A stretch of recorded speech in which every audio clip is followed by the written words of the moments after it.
I received a text message that left no room for doubt. It was from my friend Tom. "Dude, your wife is working on the side. I saw her on 8th Avenue, near that salon with the red signs. You should check it out." At first, I thought it was a stupid joke. Tom has always been someone who liked to exaggerate. But a doubt had already begun to form in my mind. Why this place? Why my wife? Marie always said she worked late, but I started to remember how often she had been coming home late lately. I decided to be cautious. I opened the internet and entered the address. The salon really existed, and judging by the reviews, it was not exactly the kind of place where women go for a manicure. I had a feeling that the ground was opening up under my feet. Then I found a number to call to make an appointment. Holding my breath, I called. The voice on the other end of the line was professional and polite. "Hello. How can I help you?" "I'd like to meet your best girl," I replied, keeping my voice steady. "Please specify the time and place."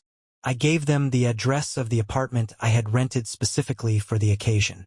They confirmed the time and, interestingly, the name they gave was Marie. My heart was beating so fast that I thought I could hear it through the phone. I didn't want to believe it, but now I had to see it with my own eyes. It was evening. The apartment was half empty, with only a table, a chair, and a sofa. I sat in the dark, waiting for her to come. Every second seemed like an eternity. At exactly 8 in the evening, there was a knock at the door. I opened it, and there she was. Marie, in a short dress, wearing makeup like I hadn't seen her in a long time. Her eyes met mine, and I saw her pale. "What are you doing here?" Her voice trembled.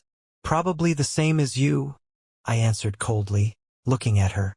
She tried to justify herself. "It's not what you think. It's just.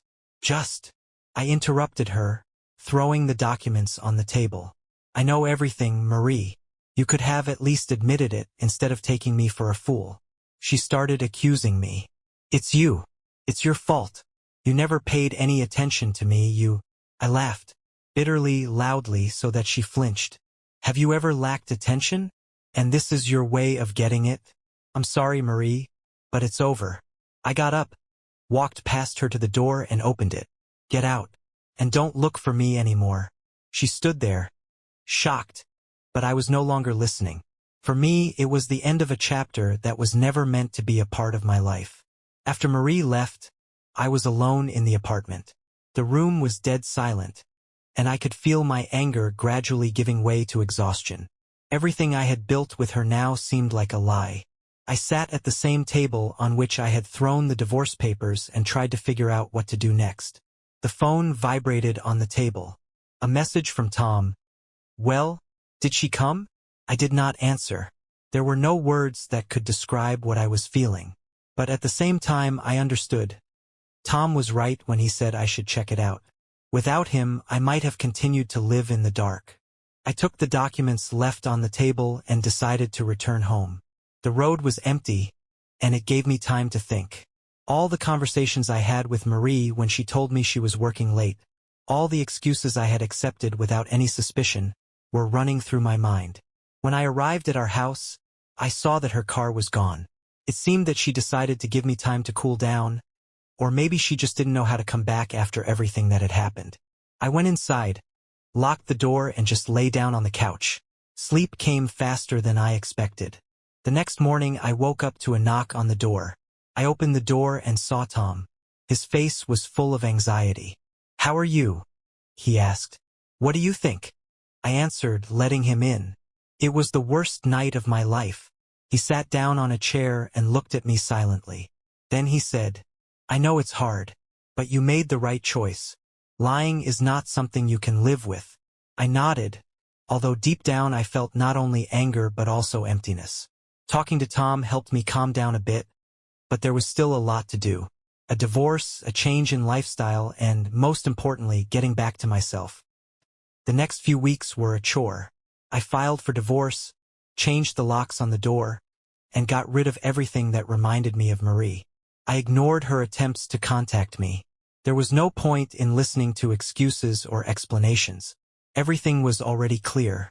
One evening, sitting in the kitchen with a cup of coffee, I thought about what happened next. The life I had imagined with Marie was gone. But that didn't mean I couldn't build a new one. For the first time in a long time, I felt like I was in control of my life again. I didn't know what would happen tomorrow, but now I was ready for any challenge. Because the most important thing I realized during this time was that the truth, no matter how painful, is always better than a sweet lie. A few months passed.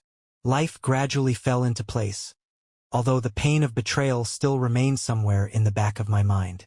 I was learning to live in a new way, to accept loneliness and use it as an opportunity for rethinking. I started to devote more time to myself. Books that I had long wanted to read, trips to places I had always put off. It was not an escape, but rather a way to find myself. I joined a gym and started running in the mornings. Small steps that brought me back to life. One evening I received a message from Marie. It was short. "I'm sorry. I know I messed up, but I want to explain. Maybe someday you will be able to listen to me." I looked at the screen for a long time. Before, I would probably have answered, given her a chance to justify herself. But now I knew it wasn't worth it. I deleted the message and put the phone aside. Let the past stay in the past. Tom stayed by my side all this time. We saw each other more often and discussed plans for the future. He suggested a trip to the mountains together to change the scenery and distract ourselves. The idea seemed great. In the mountains, for the first time in a long time, I felt real freedom. Fresh air, breathtaking views, and the absence of any connection with the outside world. It was the first step towards leaving everything behind. When I returned home, I decided it was time to take another important step. I put our old house up for sale. It no longer felt like home, just a reminder of what I had lost. A new beginning required a new place. A few weeks later, I found a small apartment in the city center. It was modern, with large windows overlooking a park. It was the perfect place to start a new chapter in my life.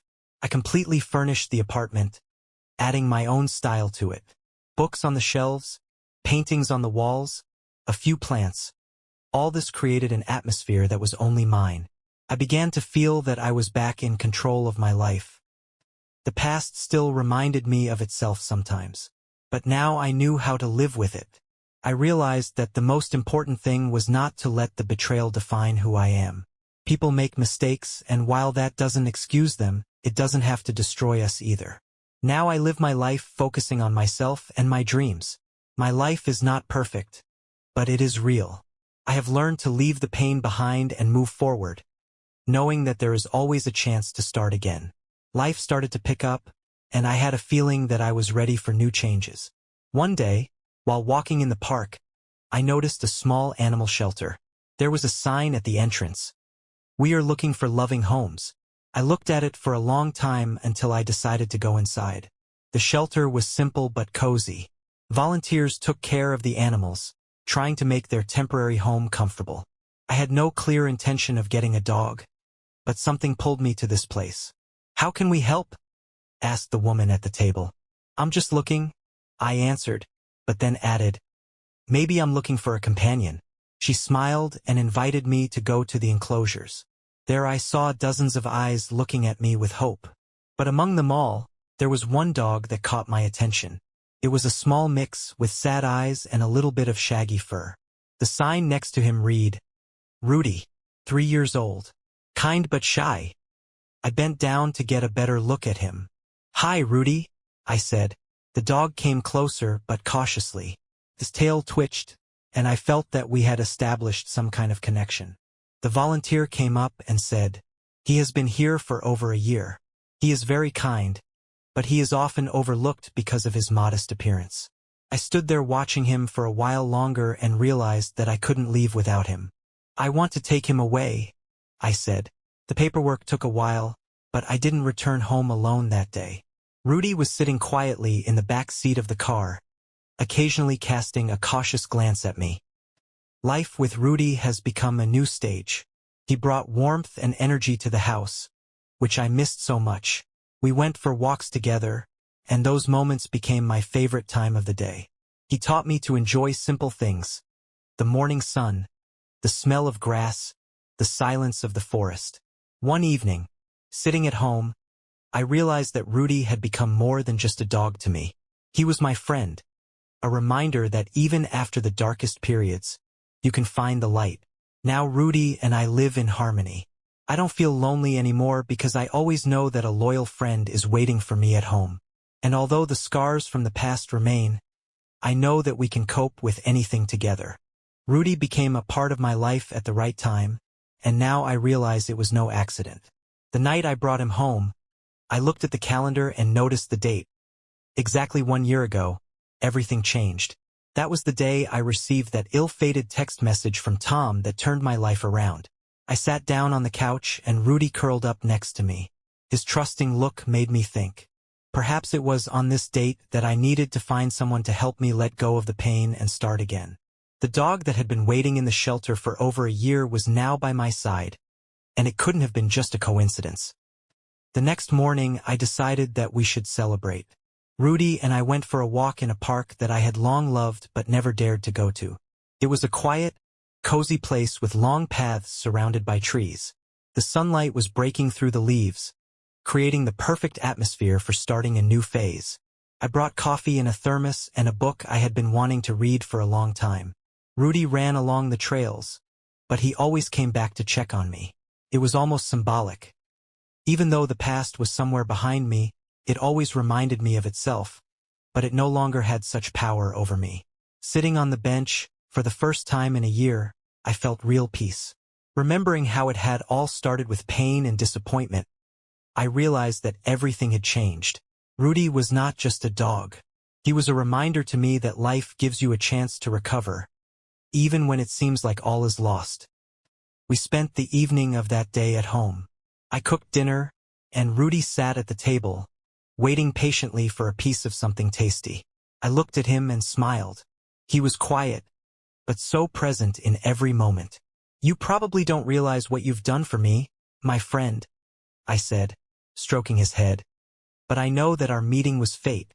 Now every day had a new meaning. I no longer counted the days from the moment of betrayal, because now I had a new date that changed my life. A year ago I lost, but today I gained. And with Rudy by my side, I knew I could overcome anything." The following days with Rudy were a real revelation for me. His calm presence helped me realize how important it is to have someone in your life who is just there, without conditions or questions. We spent our mornings together walking in the park, and in the evenings I read books and he lay quietly at my feet. One of these evenings turned out to be special. I was sitting in a chair holding an old photo album. Flipping through the pages, I came across pictures taken in a different, happier time. There were me, Marie, our travels, our laughter. The memories that once seemed painful now caused only a slight sadness and gratitude for having this chapter of my life. Rudy raised his head, as if sensing that I was lost in thought.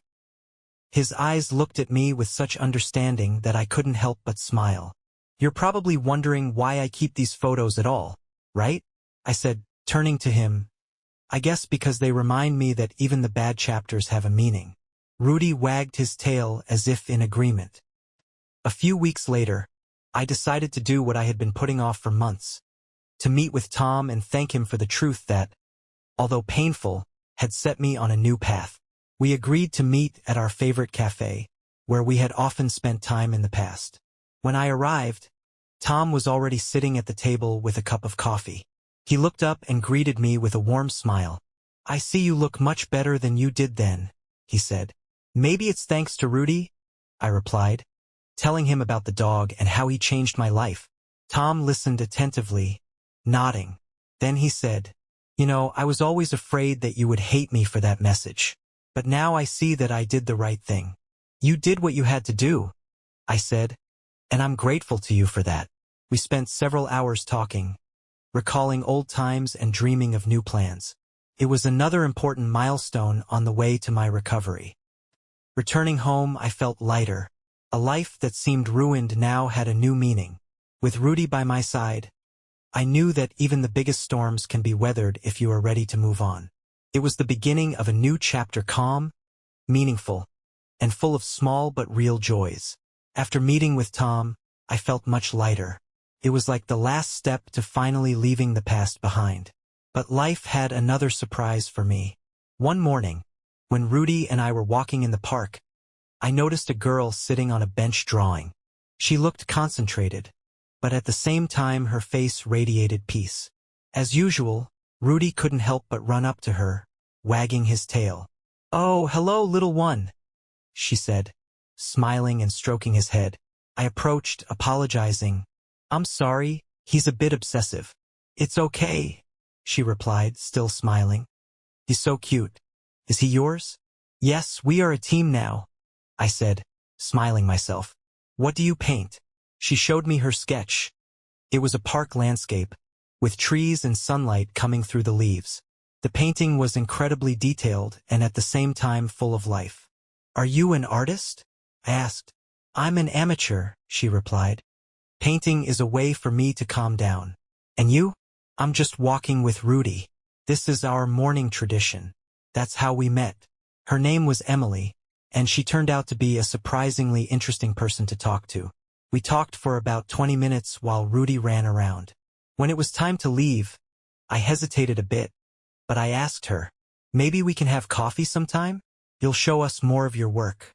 She thought for a moment and then nodded. "It would be great." This chance meeting was the beginning of a new chapter in my life. Emily and I started meeting in the park more and more often. She told me about her dreams, and I shared my experiences. Her outlook on life was so fresh and sincere that I began to feel that I could trust her again. Rudy adored her too. He always ran up to her first as soon as he saw her from afar. It became a kind of tradition, our morning meetings in the park. A few months passed and I realized that my life had completely changed. I no longer felt the weight of the past. Rudy, Emily, new friends and simple joys helped me find myself. It was a new path and I was ready to follow it with an open mind. Our morning meetings with Emily became an integral part of my life. With each walk, the park became more and more not just a place to relax, but a symbol of change. Emily opened up new perspectives for me, showed me how to look at the world through the prism of her drawings. One day, after another walk, she suddenly said, "Have you ever thought about trying to paint?" I laughed. "My hands are not suited for this at all. Rudy is probably better at drawing than I am." She smiled, but her eyes were serious. "Painting is not about perfection. It's about emotions. It's about expressing what you feel. Maybe you could try it?" This proposal seemed strange to me at first. But that evening at home, I found an old notebook and decided to give it a try. At first, it was just clumsy lines and simple sketches. But every day I felt that this process helped me calm down and opened up something new in me. One day, I decided to show Emily my work. She looked carefully at each drawing, and I noticed how her eyes were filled with warmth. "You have something special," she said. "A sense of simplicity, but one that speaks volumes." These words meant a lot to me. I realized that drawing had become not just a hobby for me, but a way of recovery. Rudy was also an important part of this process. He was often the subject of my drawings, and even Emily once joked that he was the most portrayed dog in the world. His energy and joy inspired us both. Over time, our walks began to turn into longer trips. We traveled out of town, discovered new places, walked in the forests and along the river banks. Emily would bring an easel and I would bring a notebook. Rudy would run alongside, sometimes stopping and looking at us as if he realized we were doing something important. 6 months passed, and I felt my life filling with new colors. Emily became someone I could call a close friend. We were in no hurry, just enjoying our moments together. One afternoon, as the sun was setting over the horizon and illuminating the park with warm hues, Emily turned to me and said, "You know, I think this is happiness. To be here now with you and Rudy." I silently agreed. Sometimes words were unnecessary because the moments spoke for themselves. The time with Emily and Rudy flew by, and I couldn't help but notice how my life became full of meaning. Drawing, walking, and sharing moments together created a new reality in which there was only room for sincerity. One day, Emily suggested it. "What if we organized a small exhibition? Your drawings, my paintings. It would be great." I was surprised. "An exhibition?" I never thought that my work could be shown to anyone but her. Do you think anyone will be interested in this? I asked. Of course, she replied confidently. People love sincerity, and there is a lot of it in your work. It's not about technique, it's about emotions. Her confidence encouraged me, and we started planning. We chose a local cafe that often hosted similar events and made arrangements with the owner. I spent several evenings selecting the works that I thought best reflected my path. The day of the exhibition came. The cafe was filled with people, including our friends, acquaintances, and casual visitors. Rudy, as always, was there, happily wagging his tail and attracting the attention of all the guests. When people came up to my drawings, I heard them discussing them. Someone praised the simplicity, someone noted the emotionality. But most importantly, I saw them peering into every line, every stroke, trying to understand what was behind them. Emily spoke with words of encouragement, talking about how art can help you find yourself. When she finished, a man approached me with a book in his hands. I'd like to buy this work, he said, pointing to one of my drawings. There's something in it that reminds me of my own path. I was amazed. It was my first sale and the feeling was incredible. I felt like what I was sharing was resonating. The exhibition was a success and we returned home. Emily hugged me and said, "See, I told you that you can do more than you think." I looked at her, feeling grateful. Rudy laid down at our feet, as if he too felt the importance of the moment. This day was another step forward for me. I realized that the past no longer had any power over me. Life was moving forward, and I was ready to accept everything it brought. After the success of the exhibition, I realized that painting was not just a way for me to express my emotions, but something more, an opportunity to build a new life. It was the beginning of a path that no longer seemed confusing or hopeless to me. One morning, when Emily, Rudy, and I were walking in the park, she stopped and said, "Do you have any dreams you've always put off?" I thought about it. I used to have big dreams, but they remained buried under the weight of the past. I never thought I would be able to return to them. "I've always wanted to travel," I replied. "To see new places, to find inspiration in something completely different." Emily smiled. "So let's do it. Together." Her words sounded so simple and natural that I felt something long forgotten waking up in me. The desire to take risks, to try, to move forward. A few weeks later, we were already planning our first trip together. Rudy, of course, had to come with us. We chose a scenic route along the coast, stopping in small towns and discovering new parts of the world. The road was as exciting as our stops. Rudy enjoyed every moment, sticking his head out the open window and catching the wind. Emily and I listened to music, laughed, and talked about everything. In one of the towns, we stopped at an old gallery. Its owner, an elderly man named Henry, invited us to come in and look at his work. I showed him some of my drawings that I had brought with me and was stunned when he offered to exhibit them in his gallery. This trip was more than just a trip. It reminded me that life is about movement, change, and the opportunity to open up new horizons. Being with Emily and Rudy made me feel like I was living fully again. When we returned home, we had many plans for the future. A new exhibition, new travels, new pages in our common history.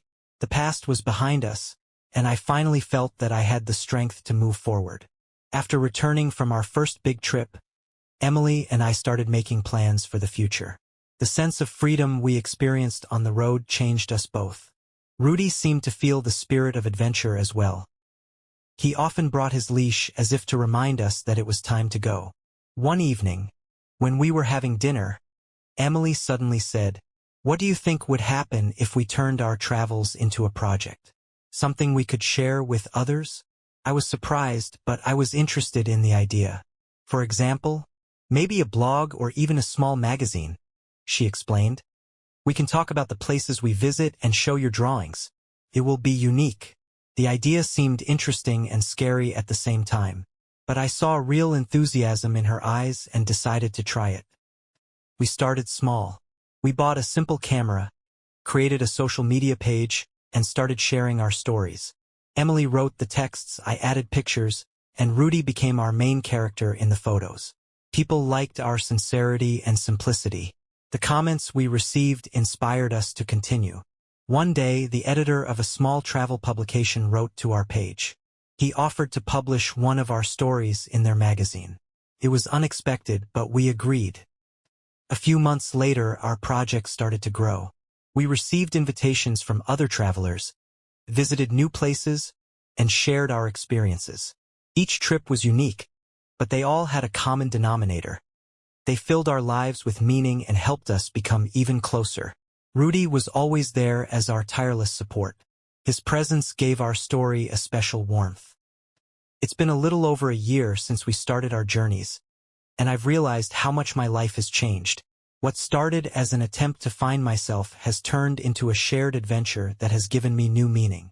Emily, Rudy, and our travels became what I call home, and I was ready to follow this path wherever it led us. With each new story we published, our lives became more and more interesting.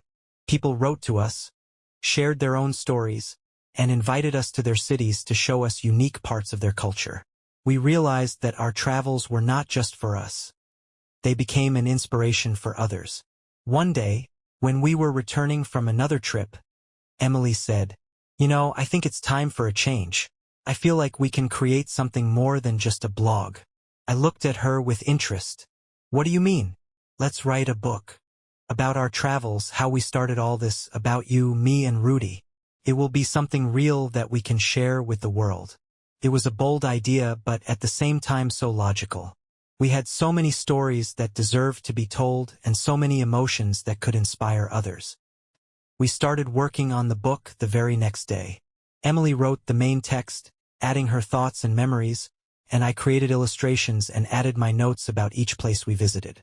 Rudy, of course, became one of the main characters in our story. The book was easy to write. Every page was filled with emotions, laughter, and even tears. We recalled our first steps, our doubts and joys, and realized how far we had come together. A few months later, our book was ready. We called it The Way of Three Hearts. It was a story about us, about our recovery, and how we found happiness in the simplest things. When the book was published, we organized a small event at the local library. People came to hear our stories, share theirs, and even meet Rudy, who became a kind of symbol of our journey. As I write these lines, Rudy is lying next to me, and Emily is reading aloud new reviews of our book. Our journey continues, and we have no plans to stop. What will happen next? We don't know, but we are sure it will be something wonderful. Together we can do anything. It's been a few months since we published our book. The response has been incredible, and Emily and I couldn't believe how many people have been inspired by our stories to embark on their own journeys and new endeavors. But the most important thing is how our work together has brought us even closer together. One morning, as Rudy and I were walking through the park, Emily stopped and looked at me with the same twinkle in her eye that I saw when she suggested we start our blog.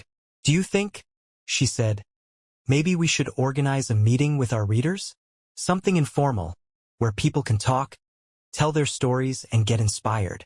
I thought for a moment, then smiled. "It sounds great. Let's do it." Over the next few weeks, we worked on organizing the meeting. We chose a cozy space in the city, invited friends and even local musicians to create an atmosphere of warmth and creativity. Rudy, of course, was the guest of honor at the event. The day of the meeting came. More people came than we expected. They brought our books, their drawings, and even photos from their travels, which were inspired by our stories. We listened to them, shared our opinions, and Rudy gladly accepted the attention he received. One woman named Sarah told us how our book helped her overcome a period of depression after losing her job. "Your story about starting from scratch inspired me to paint again," she said. "Now I'm even planning my first exhibition." These words touched us both. We realized that our work is not just about us. It is about people who find strength and faith in their own capabilities in it. After the meeting, we sat at home for a long time discussing how it all changed us. Emily took my hand and said, "We don't just tell stories. We create something more. A community of people who believe that happiness can be found even after the darkest moments." I looked at her and Rudy, who lay at our feet, and I felt that she was right. Our journey has just begun, and there are so many opportunities ahead to make the world a better place. It wasn't just a project or a book. It became our life. After our first meeting with readers, Emily and I realized that we could do even more. Ideas began to appear one by one. We decided to create workshops for those who wanted to start painting, travel, or just find a way to express their emotions. Emily took over the organization, and I prepared some basic lessons for beginners. We agreed to hold the first masterclass in the same room where we had previously organized a meeting with readers. Rudy, of course, had to be there as well. He has become a kind of symbol of our work. The day of the masterclass came and the room was packed. People of all ages came to try something new. Emily started with a short introduction about how important it is to find your own way of expressing yourself. Then I took the floor and shared my story about how drawing helped me find harmony. I showed the basics, but the main emphasis was on the fact that one should not be afraid to experiment. People listened attentively, asked questions, and some even shared their stories. The atmosphere was relaxed and warm. Rudy, as always, was in the center of attention. He walked between the participants, as if supporting anyone who doubted their abilities. His presence diffused any tension. After the workshop, we received a lot of positive feedback. People thanked us for the opportunity to try something new and for creating a space where they could be themselves. One day, a man in his 40s came up to us.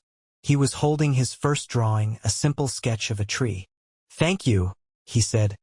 "I always thought that painting was not for me, but today I realized that it can be my way of finding peace." These words were the best reward for Emily and me. We realized that what started as a personal story had now turned into something more, an opportunity to change other people's lives. Now we are planning trips with masterclasses in different cities. Each new step gives us strength and confidence that we are on the right track. Rudy, as always, is by our side, our most faithful companion and source of inspiration. We don't know what the future holds, but we do know that together we can do anything. Our journey is just beginning. The following months were another confirmation that our project had grown into something more than we could have imagined. Traveling, workshops, meetings with people from different parts of the country. All this not only filled our days with meaning, but also gave us the strength to move on. Emily and I decided to organize a series of workshops in the most beautiful national parks. The idea was simple: to combine art and nature, creating moments that would inspire not only us, but all participants. Our first event took place in Yosemite National Park. We arrived the day before to get everything ready. Rudy, as always, accompanied us, exploring every corner. His passion for nature was infectious. The morning of the workshop was perfect.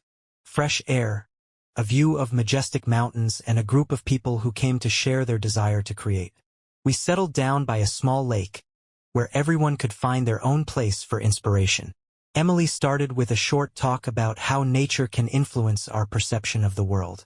Then I led a practical part where I showed how to turn simple landscape elements into emotional drawings.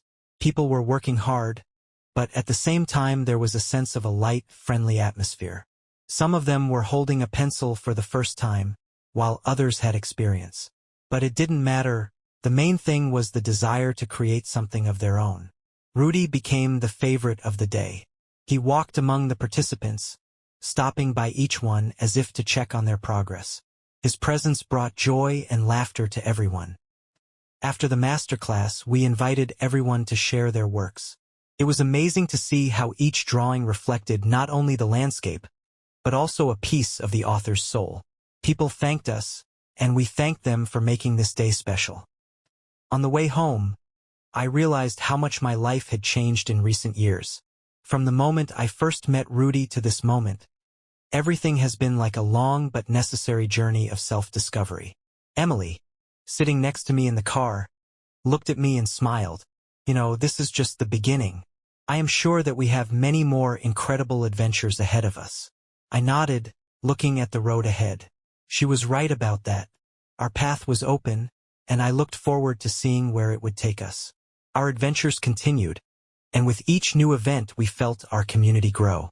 The people we met shared their stories, and their words inspired us to move forward. One day, Emily and I received an invitation from the organizers of a major art festival in one of the country's largest cities. They offered us to give a workshop and exhibit some of our work there. It was a chance to share our story with a much wider audience. We enthusiastically agreed. Took a few weeks to prepare, but it was worth it.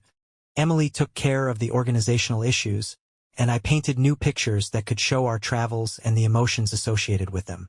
Rudy, as always, was there to keep an eye on everything and give us inspiration. The day of the festival came.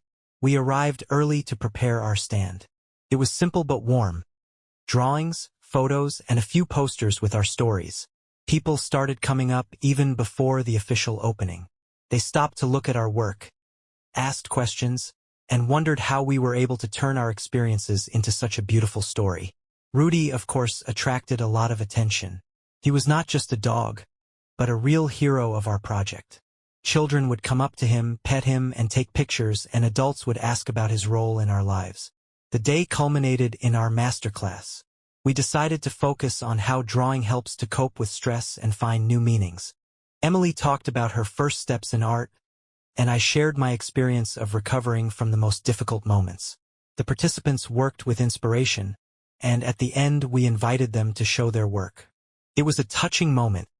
Each drawing reflected the individuality of the author and the emotions he wanted to convey. After the festival, we received several offers for cooperation. Some of them included the possibility of organizing joint events, others publishing a new book about our journey. It was incredible because what once started as a simple search for ourselves has now become something much bigger. Emily, looking at me at the end of that busy day, said, I think we have found our calling. And this is just the beginning. I nodded, agreeing with her. Our journey had been long and difficult, but now I could see that it was all worthwhile. We were not just creating art, we were helping people find joy and meaning in every day. And that was the most important thing. The festival left behind not only pleasant memories, but also a huge number of new opportunities. Every contact, every new meeting opened the door to something unknown. Emily and I realized that it was time to take the next step. One evening, when we were sitting at home with cups of hot tea, Emily suddenly said, "Do you think we should set up our own art studio? Something cozy where people can draw, socialize, and just find themselves." The idea was so natural that I immediately agreed. We started looking for a place that could become our little creative corner. After a few weeks of searching, we found a small space in the city center bright, with large windows and a cozy atmosphere. Rudy, of course, became a part of this space. He was not only our friend, but also an inspiration to many. His presence created a special atmosphere, and everyone who came to the studio felt at home. We officially opened the studio 2 months later. Our friends, acquaintances, and people who followed our blog and work came to the opening. The evening was filled with laughter, conversations, and warm moments. Emily gave a short masterclass showing the basics of working with watercolors, and I talked about my favorite techniques. The participants worked with inspiration, and at the end of the evening we saw a lot of unique and sincere works. The studio became a new stage for us. We held regular classes, invited artists for joint projects, and even organized a series of lectures on art and travel. People came not only to paint, but also to find inspiration, tell their stories, and make new friends. One day a young girl named Kate came to visit us. She was very shy, but the work she showed us was incredible. Over time, Kate became one of our most active members, and we were happy to see her open up and grow as an artist. A few months later, we organized an exhibition of our students' work. It was a touching moment when we saw how our idea was helping people find themselves and create something beautiful. Rudy, as always, was there to greet guests and create warmth with his presence. When the evening was over, Emily looked at me and said, "We did it. And I think this is just the beginning." I smiled as I agreed with her. Our studio became not only a place for art, but also a space where people could be themselves. And that was the best reward for all our efforts. The following months in the studio were intense and incredibly productive. Emily and I found new ideas for classes, invited artists from different cities, and organized themed evenings. People came and stayed not only because of the art, but also because they were looking for support, inspiration, and new friends. One day, Emily suggested something completely new. What if we try to organize an art residency? We'll invite some artists to live here and create something special, she said, her eyes shining with enthusiasm. The idea was ambitious, but I couldn't help but agree. We decided to do a pilot project, to invite 3 artists, provide them with space and resources to work, and then organize an exhibition of their works. Within a month, we prepared the studio for the new format of work. We created a space for artists to work and set up a recreation area. Rudy, as always, was our faithful assistant. His presence created a sense of comfort and tranquility. The artists came from different parts of the country. They had different styles, techniques, and approaches, but they all had a common goal: to create. Emily and I watched them work, exchange ideas, and support each other. It was inspiring. The evening of the resident exhibition was one of the best moments in our studio. People gathered to see the works and hear the stories behind the creation of each piece. The artists told us how the studio and the atmosphere helped them find new ideas and discover themselves from a different perspective. Emily, watching everything, said quietly, "This is what I have always dreamed of. A place where everyone can be themselves." I nodded in agreement. Our studio became more than just an art space. It was a place where something real was born, where people found themselves and each other. After the residency, we decided to make it a regular event. New artists, new works, new stories. All this filled our lives with meaning, and although it took a lot of effort, we knew it was worth it. Rudy, as always, remained our irreplaceable friend and mascot. His presence reminded us that even in the most difficult moments, there are things that give us joy and support. We didn't know where this path would lead us, but we were sure that there were many more wonderful moments ahead. And most importantly, we were walking this path together. As the months passed, our art residency became more and more popular. Artists from all over the country applied, and Emily and I tried to create an environment that was not only conducive to creativity, but also inspiring. Once we received a letter from a famous artist named Oliver Williams. His works were presented in large galleries, and he had a huge influence in the art world. In the letter he wrote, "I've heard a lot about your studio and residency. I want to see this place with my own eyes and maybe spend a few weeks there working on a new project." It was incredible. We realized that this was a big step for us and an opportunity to draw even more attention to our business. Oliver's arrival was a real event. He was not only a talented artist, but also a charismatic personality who easily found a common language with everyone. He was fascinated by the atmosphere of the studio and quickly got involved in the work. Every morning we saw him at his easel, and in the evenings he shared his experience with other artists. Rudy also became his favorite. Oliver was joking, "You, my friend, have more charisma than many artists I know." One evening, sitting at a common table after dinner, Oliver proposed, "Have you ever thought of organizing an off-site residence? For example, in the mountains or by the sea. This could open up even more opportunities for creativity." Emily looked at me with enthusiasm, and I felt that it was a really worthwhile idea. We decided to discuss it further and plan our first project. A few months later, we organized our first off-site residence in a small coastal town. It was incredible: the fresh sea air, the view of the endless horizon, and the space that charged with inspiration. We gathered a group of 10 artists, including Oliver, and spent 2 weeks there. The days were spent creating, walking, talking, and spending evenings around the campfire together. Everyone created something unique, and at the end we organized an open-air exhibition. Local residents came to see the works, and it became a holiday for everyone. When we returned to the studio, we felt that we had done something special. Our residency had expanded our horizons, and we were ready to continue experimenting. Emily, looking at me one evening, said, "I am proud of what we have created, but the most important thing is that we are doing it together." I hugged her and Rudy, as always, was there, lying at our feet. It was our little team that continued to dream and create. When we completed the next cycle of the residency, I felt that our lives had finally found harmony. Emily and I have created a place that has become not only a center of creativity, but also a source of inspiration for many people. Our studio and residency have become a symbol of how you can find yourself after loss and hardship. One evening, sitting on the terrace, Emily and I were watching the sunset. Rudy was lying next to me, snoring softly after a long day of working among the artists. Emily took my hand and said, "You know, I think we have achieved more than we could have ever imagined. And the best part is that we did it together." "That's true," I replied. "But I think this is just the beginning. We still have so many ideas and opportunities ahead." "You're right," she smiled. "But you know, no matter what happens next, I'm grateful for every moment we've had together."